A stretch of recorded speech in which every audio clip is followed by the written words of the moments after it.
தமிழ்நாட்டுக்காக fast பவுலர்ஸ்களை வெளி மாநிலங்களிலிருந்து கடன் வாங்கிட்டு இருக்க இந்த வேலையில் சென்னையில் சிட்டி லீகுகளில் நல்லா ஸ்கொயராக திரும்புகிற விக்கெட்டில் எக்கச்சக்கமான லெஃப்ட் ஆர்ம் ஸ்பின்னர் வந்துகிட்டு இருக்கிற இந்த வேலையில் தமிழ்நாட்டில் இருந்து under nineteen fast bowler Deepesh India under nineteen vs Australia under nineteen test மேட்ச்சில் பிரிஸ்பேனில் 5-4 அந்த டெஸ்ட் மேட்ச்சில் 8 விக்கெட் எடுத்து திரும்பி பார்க்க வச்சிருக்கிறாரு. தீபேஷ் கிட்ட நல்ல பேஸ் இருக்கு. ஸோ 130 km/h போடுறவர், கன்சிஸ்டண்டா போடுறவர், ஷார்ட் பால்ஸ், டெட்லியான யார்க்கர்ஸ் கூட கொஞ்சம் பேட்டிங்கும் நல்லா பண்றாரு. ரொம்ப முக்கியமான விஷயம், அதாவது பிரிஸ்பேன்ல அவர் எடுத்த 8 விக்கெட்டு, அப்புறம் நல்லா ஷார்ட் பால் போடுவார், 130 km/h போடுவார், நல்லா பேஸ் வச்சிருக்காரு. இதெல்லாம் தாண்டி அவர்கிட்ட இருக்கக்கூடிய அந்த மூவ்மெண்ட், இப்போ ரீசெண்ட் பாஸ்ட் டைமில் வந்து பார்த்தீங்க அப்படின்னா ஒயிட் பாலில் ரெட் பாலில் அந்த மூவ் பண்ணக்கூடிய ஸ்விங் பண்ணக்கூடிய பவுலர்ஸோட நம்பர்ஸ் அப்படிங்கிறது கம்மியாகிட்டு இருக்கிற அந்த வேலையில் தீபேஷ் கிட்ட இருக்கக்கூடிய ஸ்பெஷாலிட்டியே பாலை மூவ் பண்ணுறது தான். அதுதான் என்னை இப்போ பேச வச்சிருக்குது.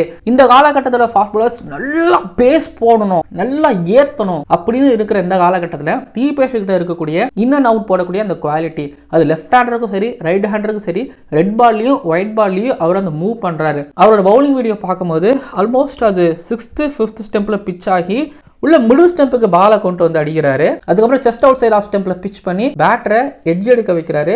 5th ஸ்டெம்புக்கு பிச் பண்ணி அந்த டாப் ஆஃப் த ஆஃப் ஸ்டெம்பையும் அடிக்க வைக்கிறாரு. இந்த மாதிரி வந்து பார்த்தீங்க அப்படின்னா பெரிய மூவும் இருக்கு, சின்ன லேட்டரல் மூவும் இருக்கு. லெஃப்ட் ஹேண்டருக்கு வந்து பார்த்தீங்க அப்படின்னா இந்த மாதிரி ஆங்கிள் பண்ணி எடுத்துட்டு போறாரு. அந்த லெங்க்த்தில் அடிச்சு அவர் அந்த டாப் ஆஃப் த ஆஃப் ஸ்டெம்பை தூக்குறாரு பாருங்க, அதெல்லாம் ஐயோ செம்மையாக இருக்குது. அப்புறம் அவரோட பவுலிங் ஆக்ஷனில் கொஞ்சம் லக்ஷ்மிபதி பாலாஜியும் பார்க்க முடிஞ்சது. இப்போதைக்கு ஃபாஸ்ட் பவுலர்ஸ்களை வெளிலிருந்து கடன் வாங்குறாங்கல்ல, அது நிப்பாட்டுறதுக்கான ஒரு நாள் வரும். ஏன்னா டிஎன்சி பவுலர்ஸ்களை அன்ட்டு வச்சு எக்கச்சக்கமான ஃபாஸ்ட் பவுலர்ஸே இப்போ குரூம் பண்ணிட்டு வந்துகிட்டு இருக்காங்க. ஒரு நாள் அது நிற்கும். இப்போ தீபேஷ் இந்தியாவோட அண்டர்-19 டீமில் தொடர்ந்து டிராவல் பண்ணிட்டு இருக்கிறாரு. ஸோ அதெல்லாம் பார்க்கும்போது ஸ்விங் பண்ணக்கூடிய லக்ஷ்மிபதி பாலாஜி எப்படி இந்தியன் டீமுக்கு ஆடினாரோ அதே போல் தீபேஷும் அண்டர்-19 டீம்லேருந்து இந்தியாவுக்கு ஆடுவார் அப்படின்னு ஆசைப்பட்றேன். நடக்கும், நான் நம்புகிறேன். பார்ப்போம்.